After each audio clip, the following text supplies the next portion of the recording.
Hello and welcome back, everybody, to Be Good Leadership. I am Ronnie Caldwell, and here we talk about all things leadership, but especially in education and in every domain of your life.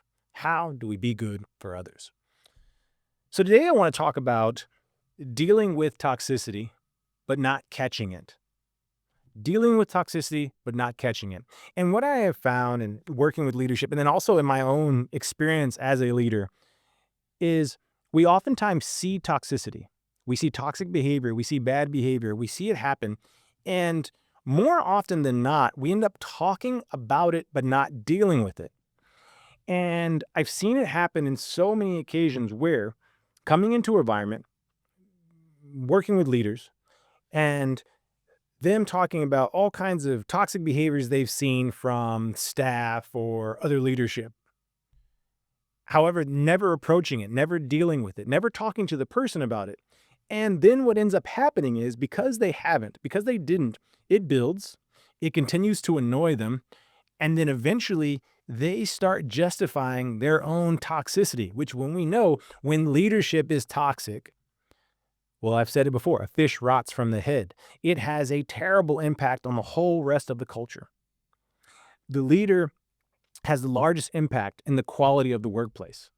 And if the leader is catching toxicity instead of dealing with toxicity, instead of calling it out, well, they're not creating a safe environment. They're more likely to be burnt out. They're more likely to be bitter. They're more likely to be passive aggressive and do all kinds of things that make just people's lives harder.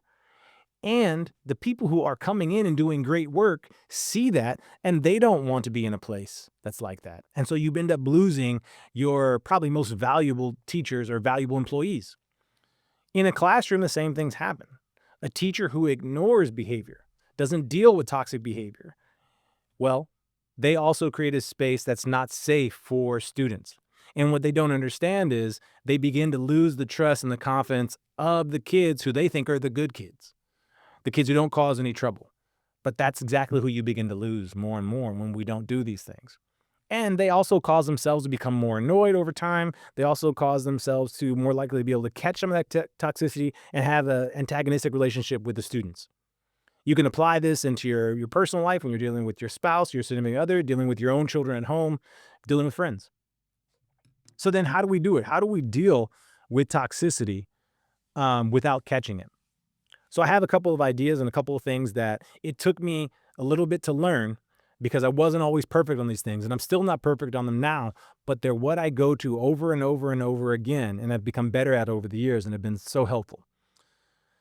So first, be early and be direct. We can be direct and be nice at the same time.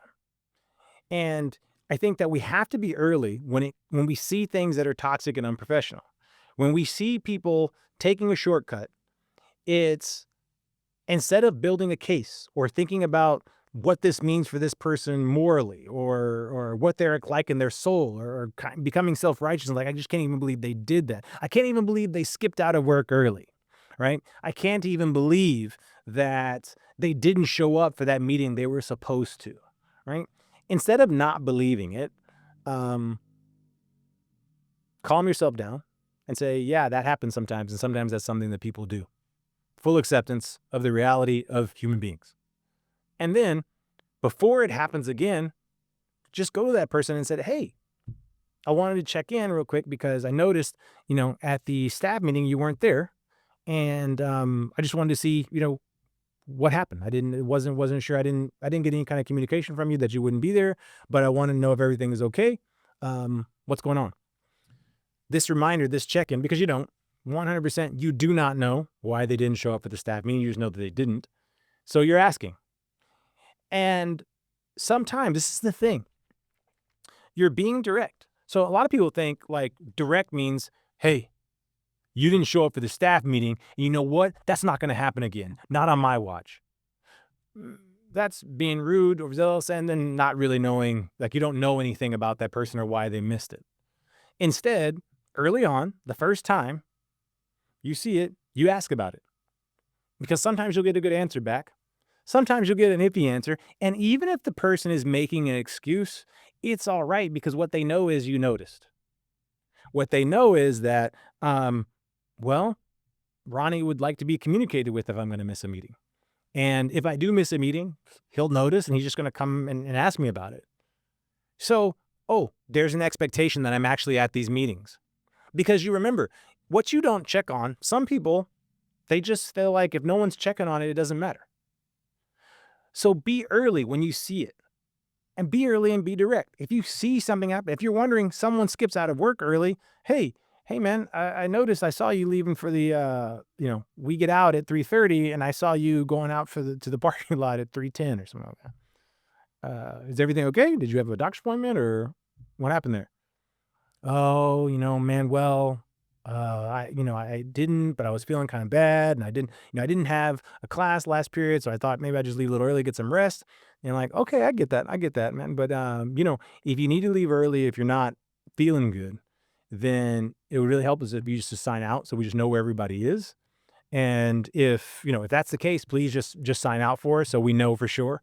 But otherwise, just even if you don't have a planning period that last period, of course, we just there's work to be done. There's always work to be done.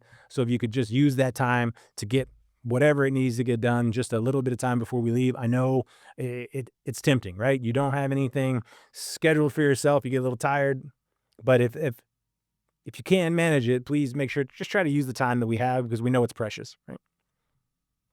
Talk to them, you give some understanding, you humanize it, but once again, be early, be direct. Don't wait until they've missed 10 meetings to talk to them for the first time. Don't wait until, you hear rumors about how often they're leaving, school early, right? When you see something, when you note, hey, this person at a meeting was very rude, and kind of just got in on a person unnecessarily, right? Is that, this person mentions something, they give their opinion, this person has a differing opinion, and then they just go in at the person. They're just really rude. They're raising their voice. Their body language is foul. After that meeting, right after that meeting, go and say, hey, man, what's going on? I said, I just wanted to ask because I noticed that when Jake, made his comment there, you seemed to like get really upset. Like, your body language came across in a way that it seemed like it was good, kind of shutting down the debate, or you didn't want to have that conversation anymore. And I do want people to make sure that they're sharing their opinions. So tell me what was going on there. Early and direct. The person might not have even noticed, or they might reveal something to you that you didn't know that has a relational issue that's been going on beforehand. But what you're doing for everyone is saying, there's things I notice, there are behaviors that we don't want to allow, because it's actually these kinds of little behaviors that slowly but surely chip away at a culture if you allow them to continue manifesting and not addressing them early on. So another one is, and this is kind of it's connected, but it's about ignoring, because essentially we don't want to ignore things. And I think this is one of the ones that it takes energy when you first become a leader, is you don't want to just ignore, because ignoring will do one of two things. Either it gives the person or the student or whoever the idea that, oh, well, that can keep going. Like I can keep doing that. And then it also gives the impression of your people that you don't really care. You ignore that certain standards are being poo-pooed. You don't really care. And early on in my career, I had this issue of maybe caring too much, maybe thinking, oh man, this person must be going through something. Maybe I shouldn't talk to them about it, or trying to take into consideration all the other factors that could be making this person act this way.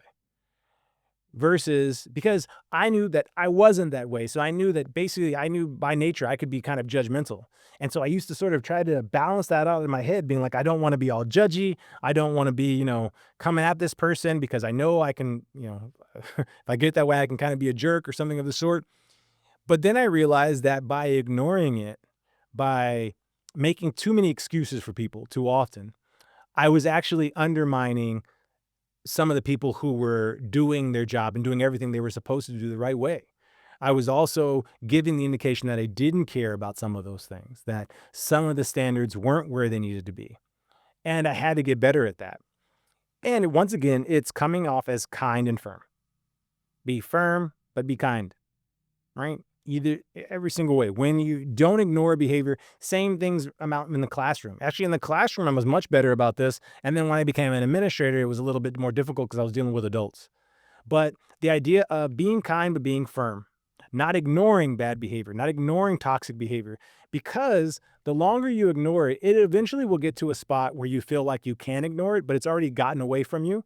And then you begin to case build or maybe start to use some undermining sort of behaviors. You might start spraying gossip yourself to get back at some of these people. And that just creates more toxicity in your environment as a leader. And here's one that I really want to get to is that don't punish everybody for the mistakes of a few. Every student, I think, if you've been in school, you have some memory of a few kids doing something and then the teacher getting so pissed off, they punish every single student. And while some of the, like maybe the best, the good goody kids, they get really annoyed at the students. I think the vast majority of people are like, why the hell am I being punished for something I didn't do? And the funny thing is that we go into administration from teaching and we begin to treat the adults just like some of us treated the kids in the classroom. Bad mistake. Don't punish everybody for the mistakes of the few. And oftentimes, teachers do this, leaders do this because they fail to be early and be direct with the people who are causing the problem. Don't make everybody do a particular duty or overtime or extra because a couple of people were not. Don't make everybody feel like they're under surveillance because you didn't want to have the individual conversations with the 3 or 4 people who are really creating the problem. This will kill the morale in your organization. It'll kill the morale in your school.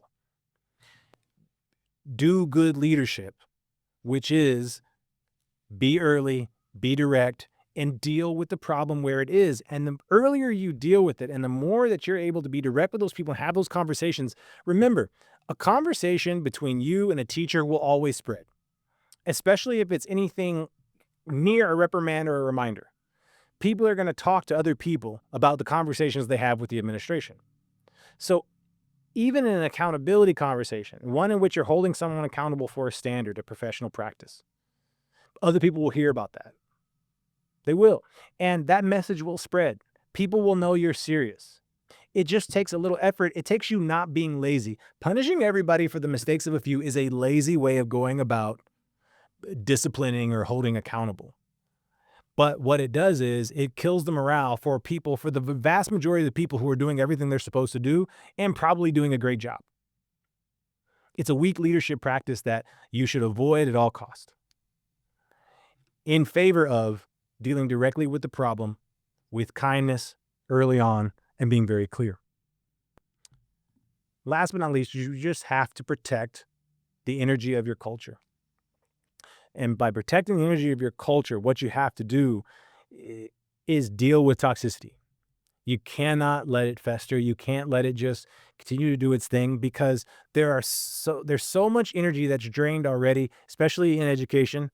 Teachers are dealing with so much anyway, that when you allow toxic behavior in your staff, when you allow people to bully each other, you know what's going on. When you allow people to cut corners and actually end up making more work for other people without trying to address it, it ends up whittling away at the energy people have for the job. And the same thing, we can talk about it more in another video, but this same thing applies when leadership doesn't also hold students accountable. When students are allowed to do whatever they want and teachers aren't made to feel like their support, that also whittles away their energy all the way across the board. And when students who are actually causing a problem, causing an unsafe space, are not held accountable, or they're not, basically they're not talked to, it's not obvious that those students are being corrected. Also, the good students and those students who have been doing everything they're supposed to, they no longer begin to feel safe. And sometimes we think we're being really caring for some of those individual students, or we're like, I'm too tired to deal with that, or that's not really my job, or that's not worth my time. Dealing with toxicity is always worth your time. For the betterment of the whole, dealing with toxicity early and directly and holding a standard is important. It's important for the greater good of your organization. It's good leadership practice. As always, the advice is free and you don't have to take it. Be good.